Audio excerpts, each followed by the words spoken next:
Why the Israelites made a calf. Contributions by Laser G. When the first golden calf was made, it was a tense moment. Moses had climbed Mount Sinai and had promised to return in 40 days. It was now the 40th day and there was no sign of his return. The people had been skeptical about his survival on the mountaintop with no food or water. But Moses had a reputation of godliness and they knew him as a miracle worker. They watched him smite the Egyptians, part the Red Sea, guide them through an uncharted desert, deliver manna from heaven and water from a stone. They saw him stand unflinching on the mountain as God's awesome presence descended. He spoke with God at the burning bush. But now it was the 40th day, the day of his promised return, and there was no sign of their leader. Obviously, he had perished on the mountain. The people turned to Aaron, knowing that he, too, was a godly person, destined for the high priesthood, and beseeched him to make for us a god. Aaron complied and fashioned a golden calf, which they promptly worshipped. The calf was made of the jewelry the women asked for in Egypt. It was meant to build the temple. At this occasion, it was the men who asked for the gold. Egyptians worshipped sheep. That was one of their gods. Could it be this was their understanding of a greater god? The multitudes were led to idolatry by rabble-rousers, but why did Aaron join in the sin? More pointedly, one might ask, if our ancestors sought a replacement for Moses, why did they replace God? A corporeal intermediary. Our ancestors were, in fact, not guilty of replacing God but of making a corporeal image of God, which is also prohibited but is not on par with outright idol worship. This behavior, though inexcusable, was, due to the circumstances, eminently understandable. Our ancestors lived in a world where all cultures related only to corporeal forms of deity. They believed that man must pay homage to God and win his grace but could not relate directly to an intangible deity. Man must therefore deify objects of his own making that represent his highest idea of the world-directing Godhead. These objects would then be invested by God with divinity and become the bearers of man's fate. Our ancestors, schooled in the Abrahamic belief in an omnipresent, incorporeal God, were nevertheless influenced by surrounding cultures.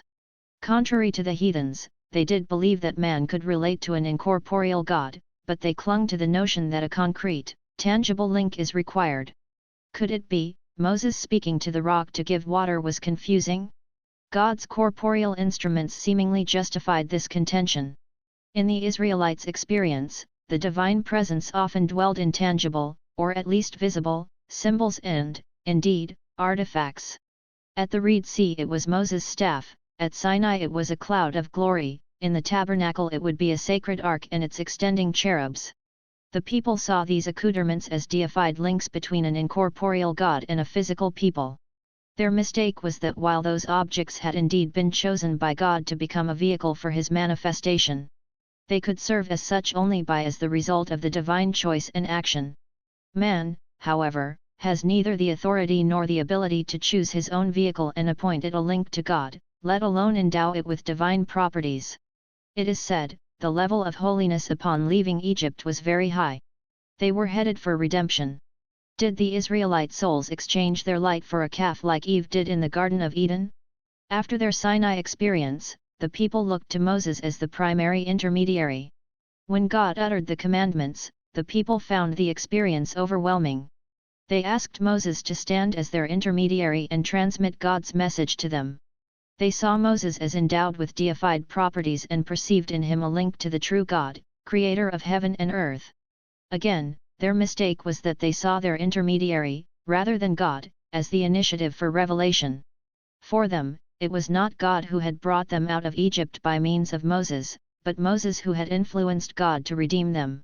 God instructs Moses to tell his people. Fast forward.